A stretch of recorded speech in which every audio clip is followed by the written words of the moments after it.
히브리서 11장 7절에서 12절 말씀을 함께 합독하도록 하겠습니다. 시작. 믿음으로 노아는 아직 보이지 않는 일에 경고하심을 받아 경외함으로 방주를 준비하여 그 집을 구원하였으니 이로 말미암아 세상을 정죄하고 믿음을 따르는 의의 상속자가 되었느니라.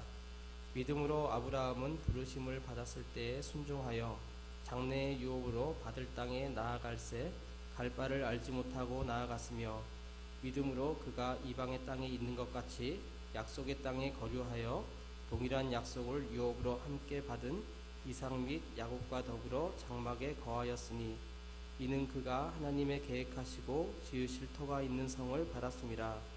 믿음으로 사라 자신도 나이가 많아 단산하였으나 잉태할 수 있는 힘을 얻었으니 이는 약속하신 이를 이끄신 줄 알았습니다. 이러므로 죽은 자와 같은 한 사람으로 말미암아 하늘의 허다한 별과 또 해변의 무수한 모래와 같이 많은 후손이 생육하였느니라. 아멘.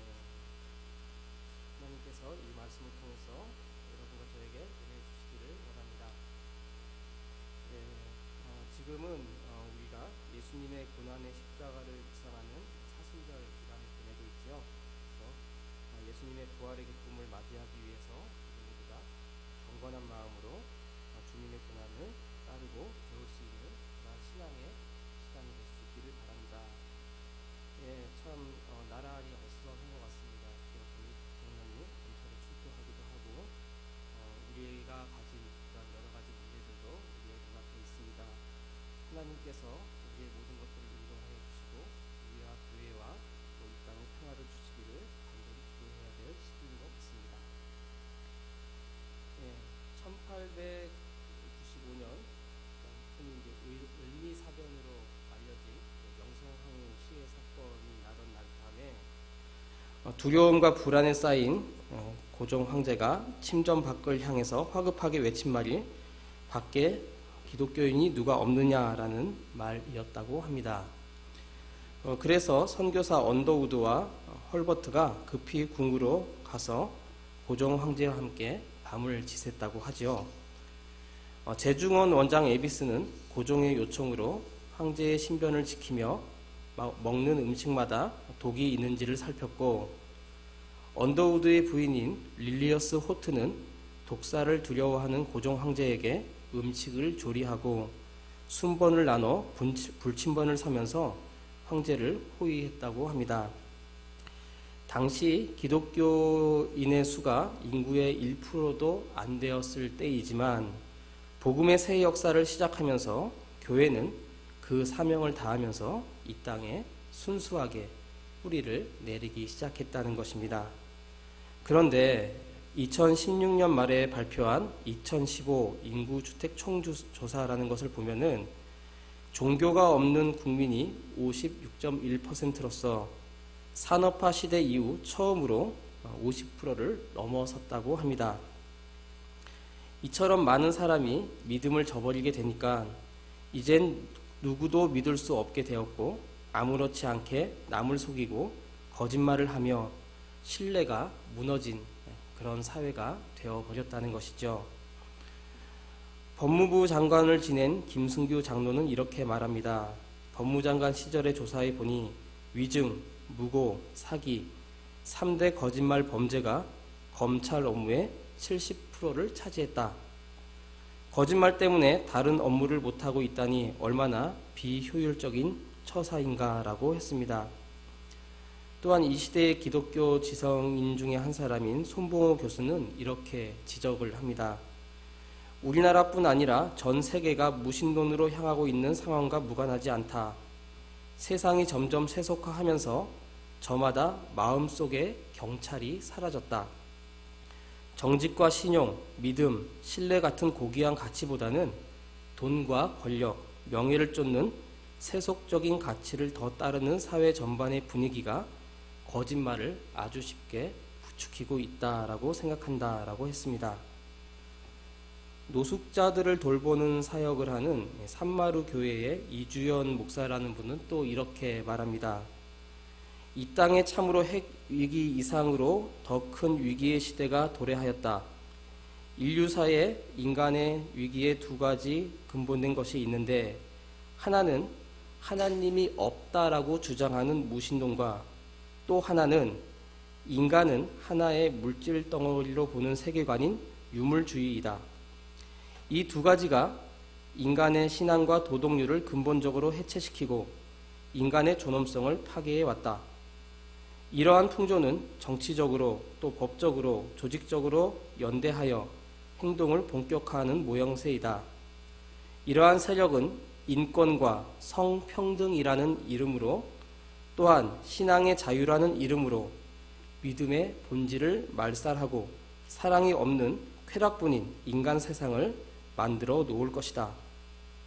인간의 존엄성과 인권, 신성한 가정과 진정한 신앙과 자유를 무너뜨리려는 어두운 세력인 것이다 라고 했습니다. 이주연 목사의 말대로 지금은 이러한 불신 풍조가 잠옷 심각한 시대를 우리는 살아가고 있다는 것입니다. 히브리서 11장 1절 2절에서 오늘 히브리서의 기자는 이렇게 정의합니다.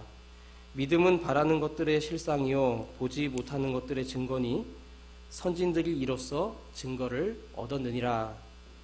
여기서 믿음은 바라는 것들의 실상, 보지 못하는 것들의 증거라고 했습니다. 여기서 실상이란 말은 헬라어로서 휴포스타시스라고 하는 단어인데 매우 의미가 깊고 철학적인 단어입니다. 이것은 증거물에 대한 확실한 신념을 의미하고 또 사람의 생각에 좌우되지 않는 어떤 이 객관적인 실체를 확신하는 것으로 그 단어가 자주 쓰이고 있습니다. 그래서 믿음이라는 것은 그리스도인들로 하여금 진리의 말씀을 견고히 붙잡게 하고 또 하나님의 축복의 약속을 확신하게 해주는 그런 요소입니다. 자, 그렇다면 우리가 구체적으로 믿음으로 산다는 것은 무엇이겠습니까? 어찌 생각하면 믿음으로 산다 하는 말처럼 막연하고 또 추상적인 이야기가 없는 것 같지만 성경은 우리 믿음의 선조들의 구체적인 삶을 통해서 믿음으로 사는 것이 무엇인지를 가르쳐주고 있습니다. 히브리서 11장은 유명한 믿음장으로서 우리 신앙의 선배들의 믿음에 대해서 소개하면서 오늘 본문 7절에서는 노아의 믿음에 대해서 이렇게 말씀하고 있습니다. 믿음으로 노아는 아직 보이지 않는 일에 경고하심을 받아 경외함으로 방주를 준비하여 그 집을 구원하였으니 이로 말미암아 세상을 정죄하고 믿음을 따르는 의의 상속자가 되었느니라. 라면이나 스프 그런 제품으로 유명한 식품 회사인 오뚜기라고 있지 않습니까? 오뚜기 설립자 고 함태호 회장은 살아생전에 티내지 않고 좋은 일도 많이 했는데 장남인 함영준 회장에게 경영권과 함께 많은 재산을 상속하였습니다. 그런데 부전자전이라고 이제 아들인 함영준 회장도 1,000억 원이 넘는다는 그 상속세를 아주 정직하게 잘 내겠다고 이렇게 하여서 세간에 신의 오뚜기, 하나님이 함께 하시는 오뚜기라는 별명으로 이제 가뚜기라는 그러한 칭찬을 얻게 되었습니다. 그런데 최근 20대 후반의 자녀들, 그러니까 이제 함영준 회장의 자녀들이죠. 그러니까 설립자에게는 손자, 손녀가 되는 이 남매에게 27살, 26살 남매에게 저가로 주식을 대량 구매하게 해서 3세 경영세습을 시도하고 있다는 그러한 원성을 사고 있습니다. 그래서 정말 가뚝이라고 불러야 하는가 하는 그러한 말들이 많아지고 있습니다. 그런데 이해가 가지 않습니까? 다른 기업들처럼 탈세도 안 하고 정직하게 사는 것까지는 하겠는데 남 주기는 싫은 거죠. 자녀에게 또 그 자녀에게 계속 물려주고 싶지 않겠습니까? 이명박 전 대통령도 차명 회사를 만들어 놓고 형과 조카에게 잠깐 회사를 맡겨뒀다가 결국 아들에게 모든 권한을 넘기려고 하다가 그 사실이 발각되어서 오늘의 이 사태가 났습니다. 아브라함도 아들이 없을 때 내 상속자는 이 다메섹 엘리에셀입니다 하면서 재산과 경영권을 어떤 다른 이에게 넘기기 싫어하며 하나님께 한탄하는 그러한 장면들이 나옵니다. 자녀에게 남기고 싶어 하는 것은 사실 인간의 본능입니다. 생명의 한계가 있는 사람은 자신의 것을 다 가지고 저 세상으로 갈 수 없기 때문에 자기의 것을 자녀에게 남깁니다. 그리고 자녀들이 그것을 대신 누리기를 원합니다. 좀 형편이 되시는 어르신들도 본인 좋은데 돈을 잘 쓰지 않는 것들을 보게 됩니다. 여행도 잘 안 가시고 옷도 잘 안 사 입습니다. 결국 다 못 쓰시고 갈 건데 그런 걸 아는데도 그렇게 하십니다. 왜 그렇게 하십니까?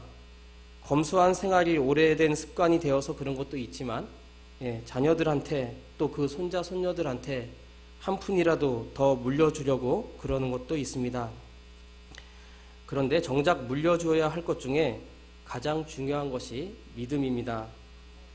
아브라함, 이삭, 야곱, 요셉으로 이어지는 이 전승의 역사에서 표면적으로 재산과 경영권이라는 물질적인 상속도 분명히 눈에 보여지지만 성경이 중요하게 알려주는 것은 믿음의 상속입니다. 그렇다면 믿음이 무엇이기 때문에 그렇게 물려주려고 강조하고 있는 것일까요? 믿음으로 산다는 것은 첫째, 하나님의 심판으로부터 사람을 구원하는 것입니다. 하나님께서 창세기 6장 13절 14절에 노아에게 이렇게 말씀합니다. 모든 혈육 있는 자의 포악함이 땅에 가득하므로 그 끝날이 내 앞에 이르렀으니 내가 그들을 땅과 함께 멸하리라. 너는 고페루 나무로 너를 위하여 방주를 만들되 그 안에 칸들을 막고 역청을 그 안팎에 칠하라 라고 했습니다.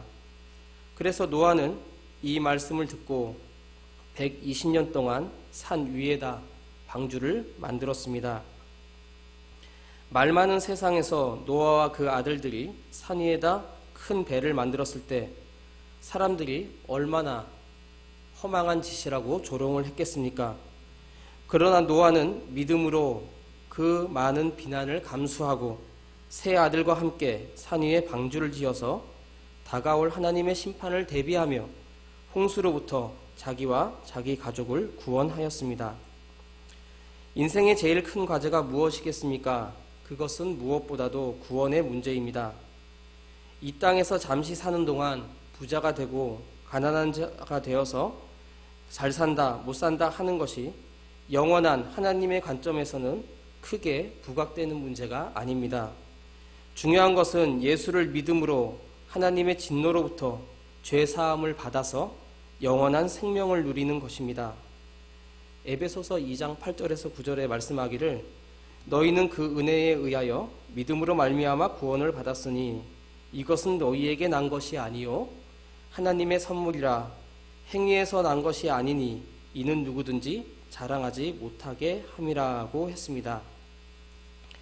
우리를 구원하는 것은 우리의 어떤 선행이나 또 어떤 공로나 돈을 주고 살 수 있는 면죄부가 아니라 바로 그리스도를 믿는 믿음으로 하나님께 죄 사함을 받고 또 화평하게 되는 것이죠.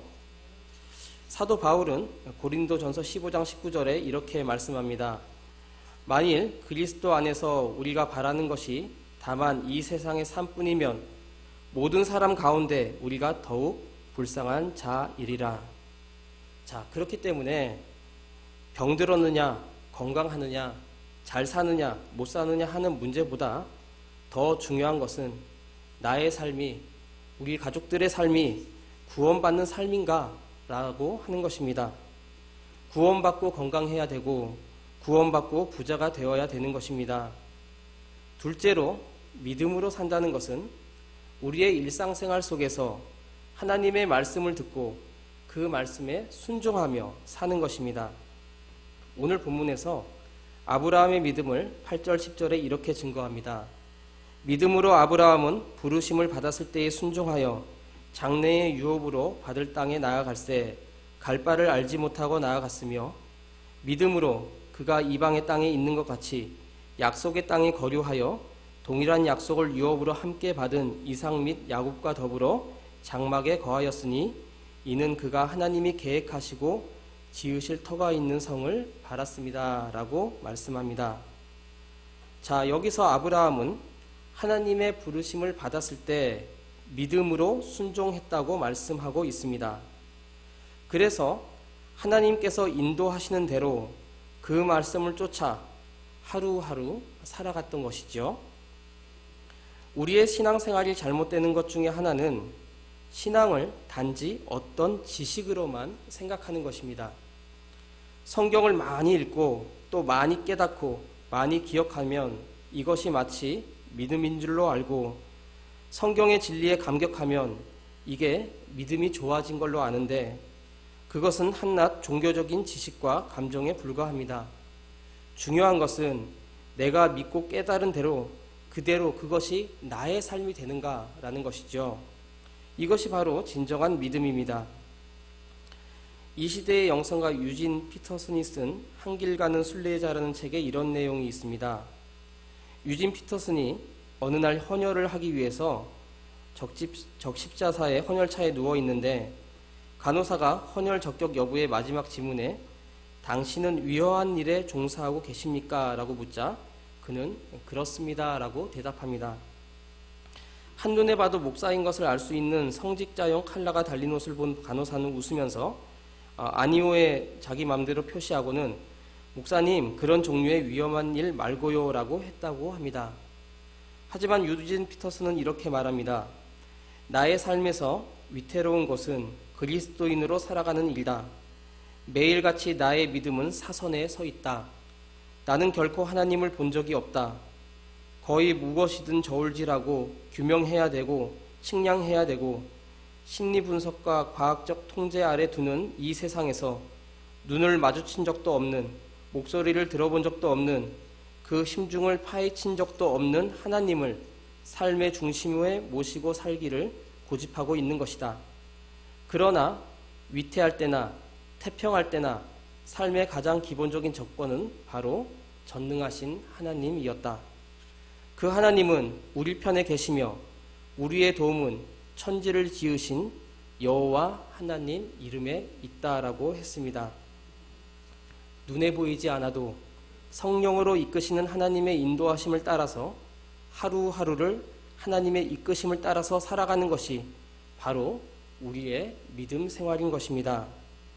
그런데 하나님의 말씀은 우리의 귀로 들려오기도 하지만 대개는 성경 말씀을 통해서, 또 이렇게 선포되는 말씀인 설교를 통해서, 그리고 기도하면서 성령의 감동으로 임하게 됩니다. 따라서 우리는 언제나 어디서나 하나님의 음성을 들을 수 있도록 우리의 영혼과 마음의 귀를 열어두어야 하겠습니다. 세 번째로 믿음으로 산다는 것은 하나님의 능력을 힘입어 불가능을 가능하게 하는 것입니다. 오늘 본문은 아브라함의 아내 사라의 믿음을 이렇게 말씀합니다. 11절 12절입니다. 믿음으로 사라 자신도 나이가 많아 단산하였으나 잉태할 수 있는 힘을 얻었으니 이는 약속하신 일을 미쁘신 줄 알았음이라. 이러므로 죽은 자와 같은 한 사람으로 말미암아 하늘의 허다한 별과 또 해변의 무수한 모래와 같이 많은 후손이 생육하였느니라고 합니다. 사라는 이미 여자로서는 죽은 자와 방불한 나이인 90세가 되어서 이미 잉태할 수 있는 기능이 떨어지게 된 지 오래되었습니다. 그런데 하나님과 천사가 내년에 아들을 주마라고 할 때 용기를 얻습니다. 하나님께서 아브라함에게 나이 많은 너의 아내가 아들을 낳을 것이다 라고 말씀하십니다. 처음에 사라는 이 말씀을 듣고 웃었으나 다시 믿음을 가다듬고 약속의 열매인 이삭을 얻고 말았습니다.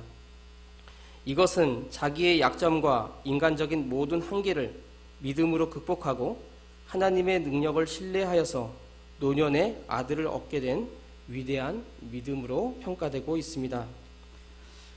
한국 대학생 선교회 CCC의 총재였던 김중곤 목사님의 0점 체험이라는 글에 이런 내용이 있습니다.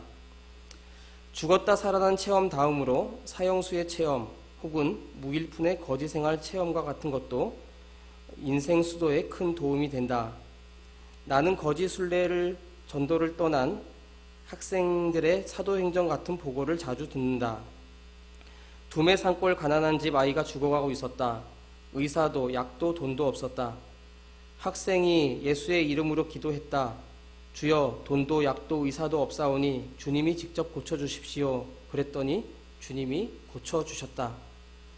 시간도 의지도 온통 주님께 맡기고 성령의 인도에 전폭적으로 인도하며 한 끼 밥을 먹여준 분에게 예수를 전하면 벌거벗은 진실과 진실이 만나졌다고들 했다라고 합니다.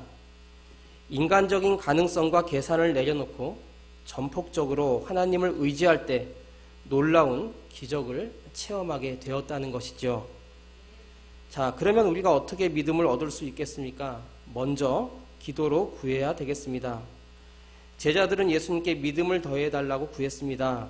누가복음 17장 5절에 이렇게 말씀합니다. 사도들이 주께 여짜오되 우리에게 믿음을 더하소서 하니라고 합니다. 유서 깊은 미국 무디교회 목사인 어윈 루저의 7가지 대표적인 기적에 보면 이런 예화가 나와 있습니다.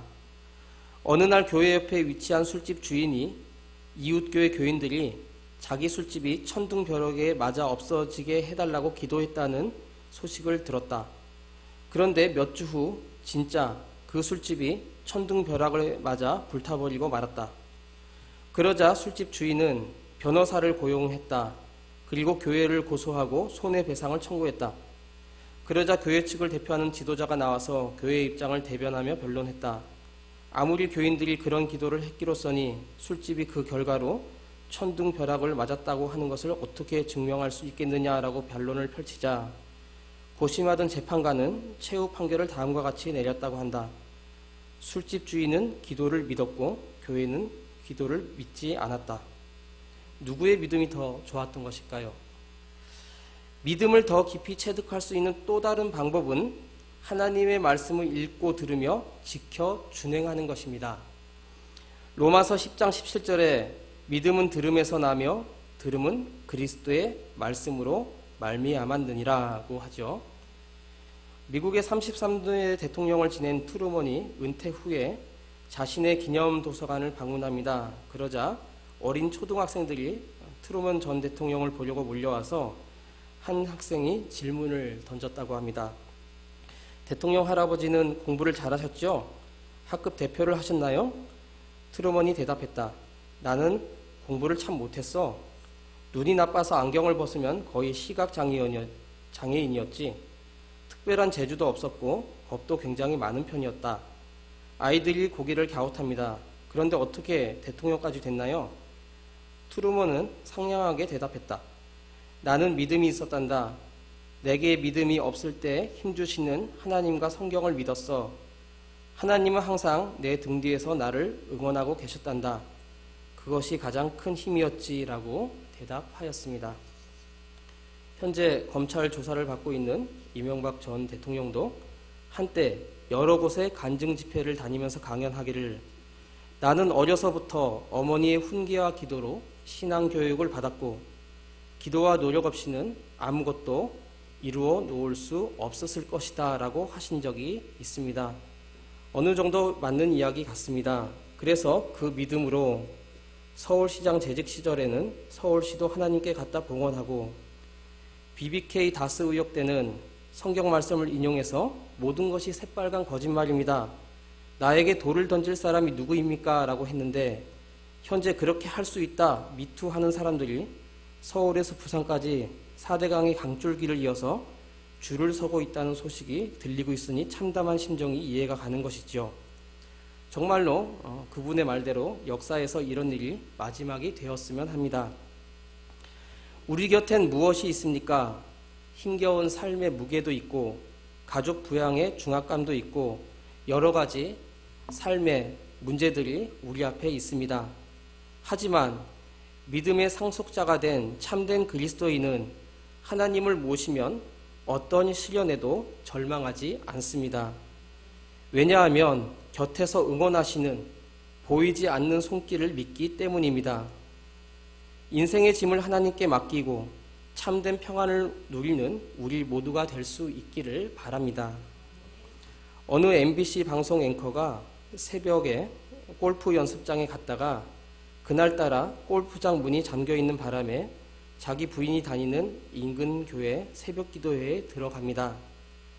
교회에서 새벽부터 열정적으로 찬양하며 또 방언으로 기도하는 모습을 본 그는 저게 사이비 집단이 아닌가 하고 일주일간 취재하여서 뉴스에 터뜨릴 생각으로 새벽 기도마다 잠입 취재하다가 결국은 은혜를 받고 예수님을 만나게 됩니다.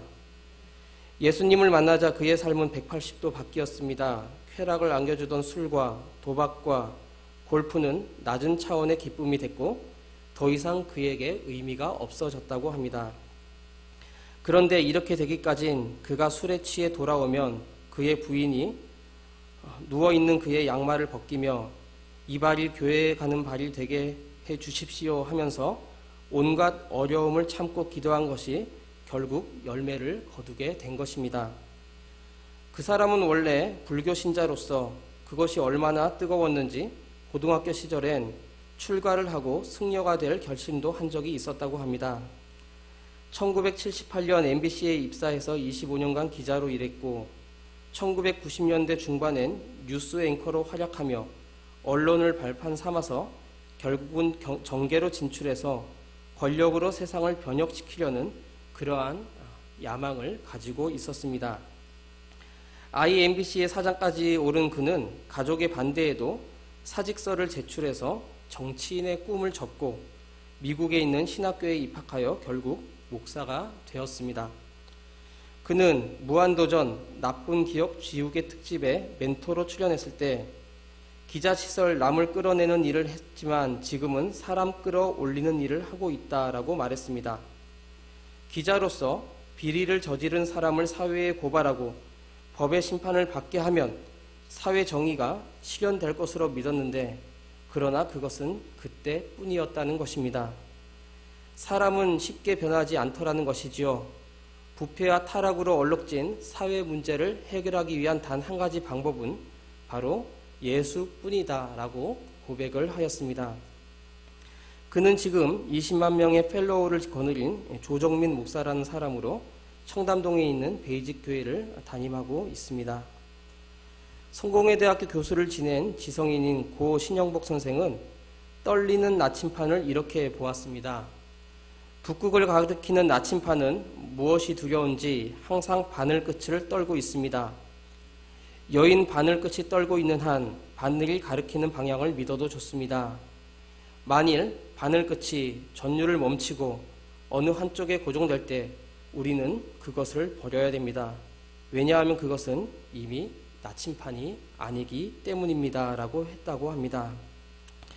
굳건한 믿음이란 굳고 고정되어 있는 것이 아니라 그런 틀에 박힌 신조가 아니라 나침판이 지구의 근원에 호응하여 반응하고 있듯이 만물의 근원자이신 하나님을 경외하는 마음으로 인하여서 민감하게 하나님의 요청에 따라 지속적으로 영혼의 감흥을 유지하고 있는 상태를 말합니다.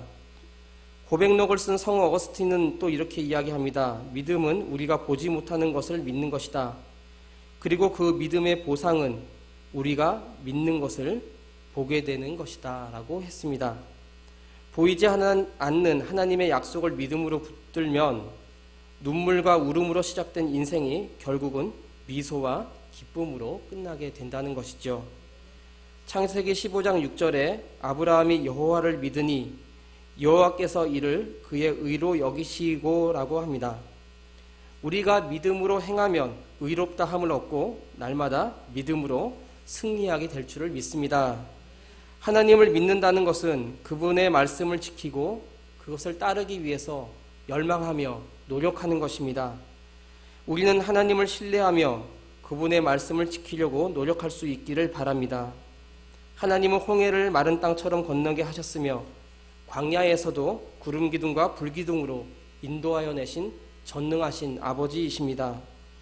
이처럼 우리가 하나님을 의지할 때 소망이 없어 보이는 광야에서도 생명의 땅으로 인도받을 수 있게 되는 것입니다. 우리도 하나님의 지혜를 의지하여서 광야 같은 곳에서도 생명의 땅으로 인도받는 기적의 주인공, 믿음의 상속자들이 되기를 주님의 이름으로 축원합니다.